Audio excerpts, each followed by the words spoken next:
The question is, why have the Chinese chosen this particular time to move?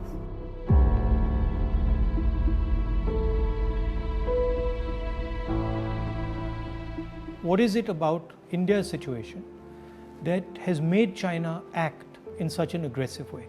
What is it about this moment in time that has allowed the Chinese to have the confidence that they can move against a country like India?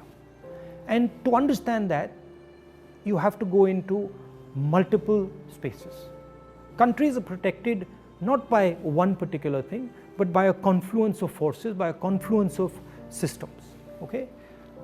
So a country is protected by its foreign relationships, it is protected by its neighborhood, it is protected by its economy, it is protected by the feeling that its people have, the vision that its people have. And what has happened over the last 6 years, that on all those areas, India has been disturbed and disrupted. And I'll cover each one of them. Let's start with foreign policy. Our relationship with the outside world used to be with multiple countries. We had a relationship with America, strategic partnership with America, I would say, and that is very important. We had a relationship with Russia, we had a relationship with Europe, and these countries used to help us maneuver in the world. Today, our relationship has become transactional. We have a transactional relationship with the United States. We have disturbed our relationship with the Russians. We have a transactional relationship with Europe. Now let's come to our neighborhood. Earlier, Nepal was a friend, Bhutan was a friend, Sri Lanka was a friend.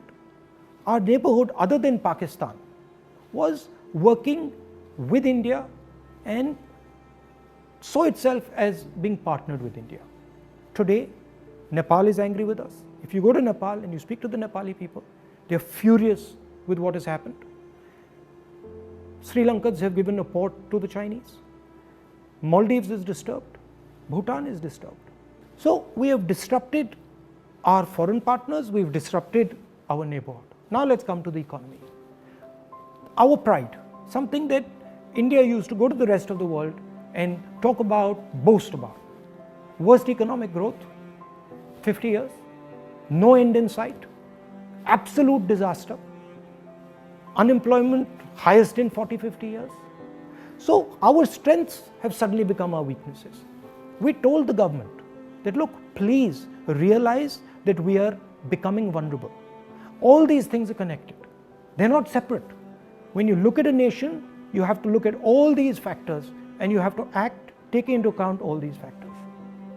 We told them, listen, for God's sake, inject money into the economy, fire the economy, and do it immediately. Protect the small and medium businesses. They refuse to do it.